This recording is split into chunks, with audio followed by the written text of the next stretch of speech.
Hello and welcome to this special edition of Global Insights on China's economy, a series of high-end interviews with movers and shakers, economists and industry watchers.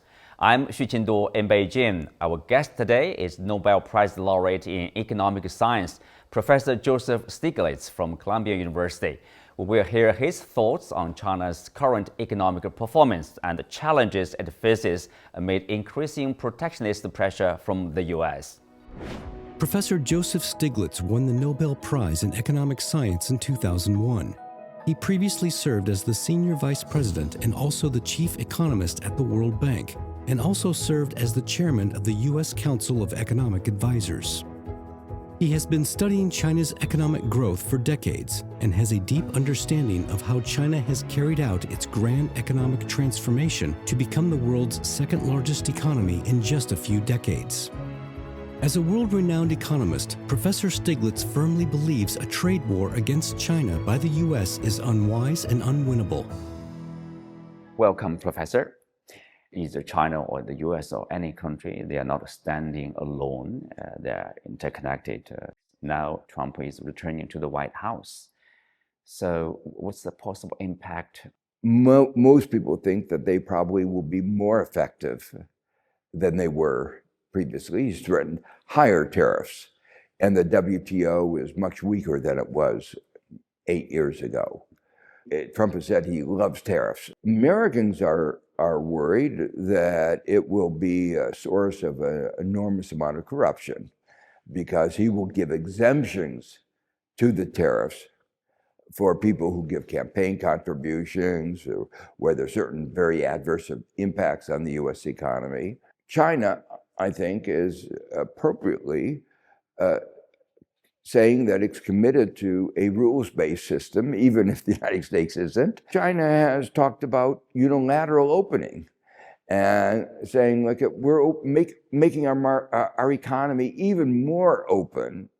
And I think part of that strategy, which I think is likely to be an effective strategy, is in terms of expanding trade with the third world, which is growing and is becoming increasingly important. It's now at least 40% of global GDP. Biden government has imposed basically increasing restriction of exports of U.S. technology or high-tech products to China, so-called small yard, high fence policy.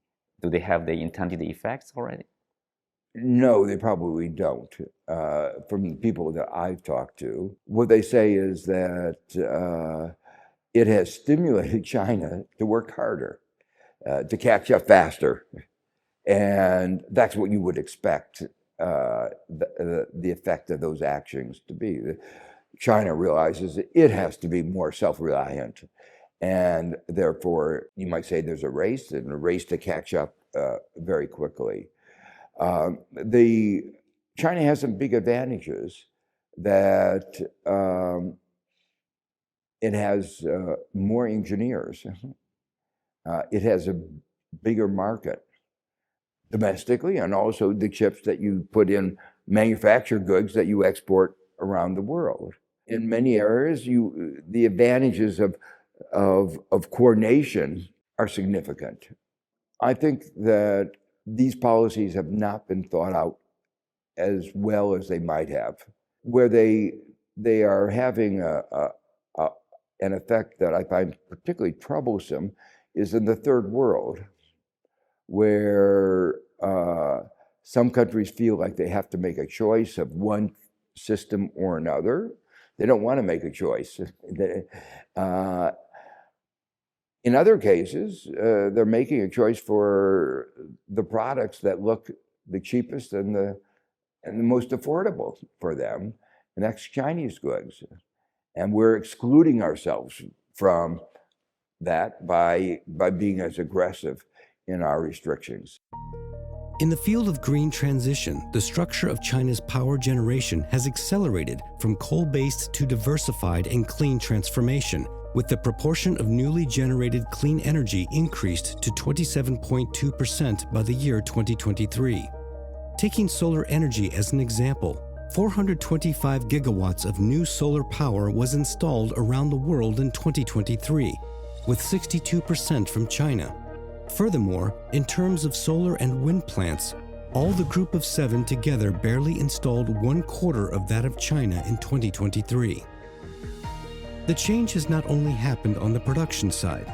The share of clean energy in total energy consumption also rose from 14.5% in 2012 to 26.4% in 2023.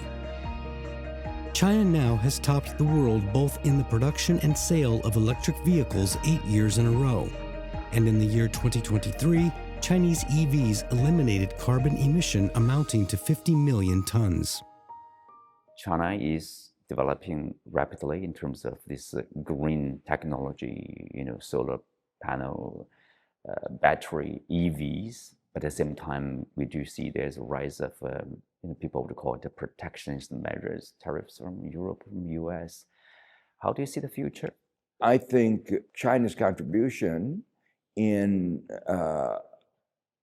getting lower prices of solar panels and low-cost EVs is a major contribution to saving the planet. And, they succeeded in advancing technology that is of a global public good. I think, again, it's important for Western countries to have that technology. There could be a transfer technology, but that doesn't happen right now. So they have to develop that technology on their own.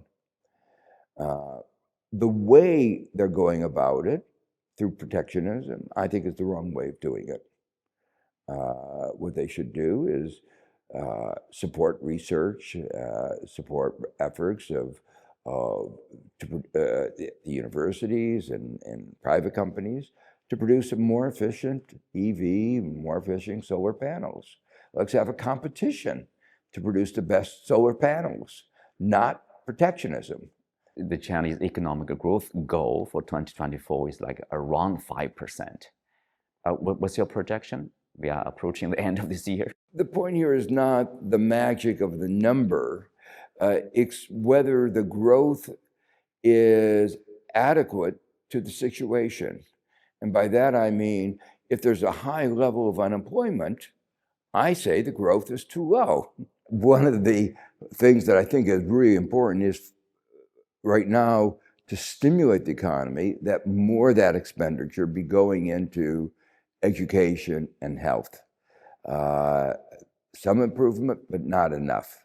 And this is really important for the future of China. The future economy is going to be an innovation, digital, service sector economy, and that depends on people more than capital. Human capital is the way we put it, and that's their education and their health.